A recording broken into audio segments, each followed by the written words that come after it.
오늘 창세기 45장 본문은 극적이고 또 뭉클한 화해의 장면이 담겨 있습니다. 자신을 죽음의 구렁텅이에 넣었던 이 원수 같은 형들 앞에서 요셉은 마침내 애굽 총리의 높은 권위와 그 명예를 다 내려놓고 자신이 동생 요셉임을 밝히고 있습니다. 우리는 종종 용서가 내 결단이나 감정이나 또 능력이 부족해서 할 수 없다고 생각하기 쉽습니다. 그러나 오늘 본문에서 요셉의 모습을 보면 참된 용서의 또 모습을 보여줍니다. 자신의 힘으로 하는 것이 아니라 내 삶을 주관하시는 하나님의 온전한 손길을 깨달을 때 비로소 열매 맺는 아름다운 결실이 바로 용서임을 우리에게 알려줍니다.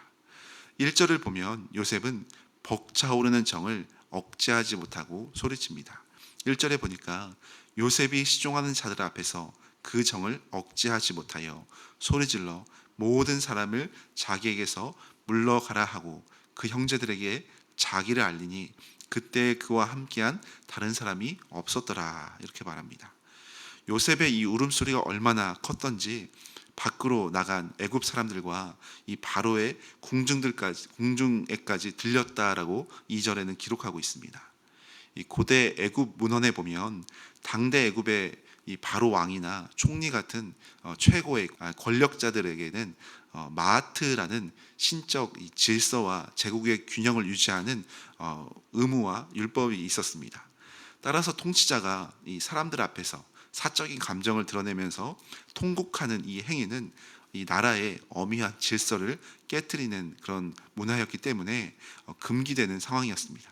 그래서 군주의 치명적인 나약함으로 드러날 수 있는 이 울음이나 통곡은 할 수 없는 상황이었습니다. 그러나 요셉은 지금 이 순간 자신이 지켜야 할 이 애굽 통치자로서의 이 권위와 이 통제의 감정의 문제들을 다 내려놓고 규칙까지 다 내려놓고 펑펑 울고 있는 장면입니다. 그렇다고 요셉이 이 순간 애굽 사람들을 내보낸 이유가 어떠한 자신의 채통을 지키기 위함이 아니라 오히려 형들의 치명적인 수치를 덮어주기 위함이라고 볼 수 있습니다. 만약 그 자리에서 애굽 사람들이 다 보는 그 자리에서 펑펑 울었다면 형들이 자신을 노예로 팔았다는 이 만행을 알게 되고 이 총리를 예우한 차원에서 그 형들을 다 어떻게 보면 사형할 수 있는 노예형으로 이렇게 처단할 수 있는 그런 상황이었습니다. 그래서 요셉은 애굽 사람들을 내보냄으로써 형들의 그 수치와 그 죄악을 다 덮어줍니다. 그리고 형들의 허물을 세상에 폭로하고 정죄할 수 있는 그런 힘과 능력이 있었음에도 그 모든 걸 다 내려놓고 눈물을 흘리며 그들의 죄를 덮어주는 모습을 보여줍니다. 이 모습을 보면서 우리 또한 우리가 믿는 복음에 대해서 또 묵상하게 됩니다.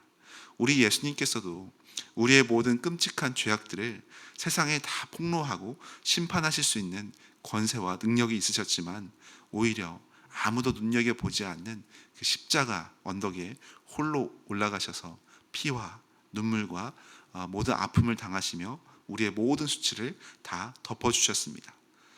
이처럼 참된 용서는 남의 허물을 내 힘과 능력으로 드러내는 것이 아니라 예수님의 마음으로 그 수치를 가려주는 따뜻한 눈물에서부터 시작된다고 할 수 있습니다. 3절 말씀에 보면 드디어 요셉이 자신의 정체를 드러냅니다. 3절에 보니까 요셉이 그 형들에게 이르되 나는 요셉이라 내 아버지께서 아직 살아 계시니까 형들이 그 앞에서 놀라서 대답하지 못하더라. 자신이 요셉이라고 밝히는 순간 형들은 기뻐하기는커녕 너무나 놀라서 두려움 가운데 얼어붙었습니다. 자신들이 팔아넘겨서 죽은 줄만 알았던 동생이 애굽의 총리라는 권세자가 되었으니 이제 우리는 다 죽었다고 생각하면서 끔찍한 이 공포에 사로잡힌 모습입니다. 그때 요셉은 위대한 신앙을 고백합니다. 5절에 보니까 당신들이 나를 이곳에 팔았다고 해서 근심하지 마소서, 한탄하지 마소서. 하나님이 생명을 구원하시려고 나를 당신들보다 먼저 보내셨나이다. 이렇게 말을 하고 있습니다. 그리고 8절에서 보면 또 한 번 위대한 고백을 합니다. 그런즉 나를 이리로 보낸 이는 당신들이 아니요 하나님이시라. 요셉은 지난 20년간 자신이 겪었던 그 지옥 같은 이 고난을 인간적인 원망이나 복수심으로 얼마든지 해석할 수 있었음에도 불구하고 그렇게 해석하지 않았습니다. 만약 그가 당신들이 나를 팔았다고 마음의 상처를 안고 이제 복수를 하기 시작했다면 결코 용서나 화해는 없었을 겁니다.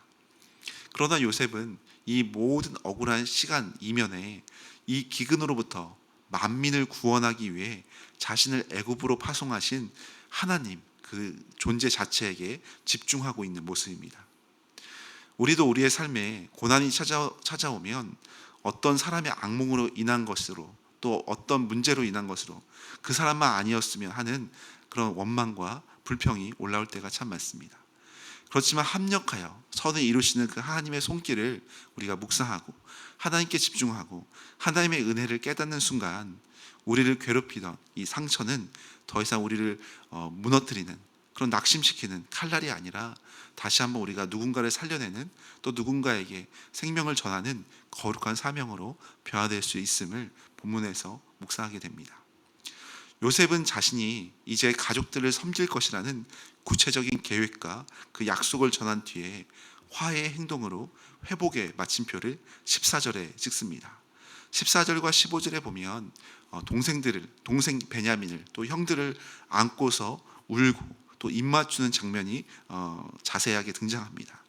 형들은 여전히 과거의 죄책감 때문에 감히 입조차 떼지 못하는 그런 상황 속에서 형들에게 먼저 요셉이 다가가 목을 안고 입을 맞추며 펑펑 우는 모습입니다. 나를 팔아넘긴 이 형들의 목에 먼저 사랑과 화해를 또 포옹을 하는 그 모습 가운데 형들의 두려움을 녹이고 형들과 온전한 화해를 하고 있는 모습입니다. 이 입맞춤을 통해서 십자가에서 원수된 우리를 먼저 찾아오신 예수 그리스도의 그 사랑의 입맞춤을 우리가 묵상해 볼 수 있습니다. 우리는 죄책감에 벌벌 떨며 날마다 숨는 연약한 존재일 수가 있습니다.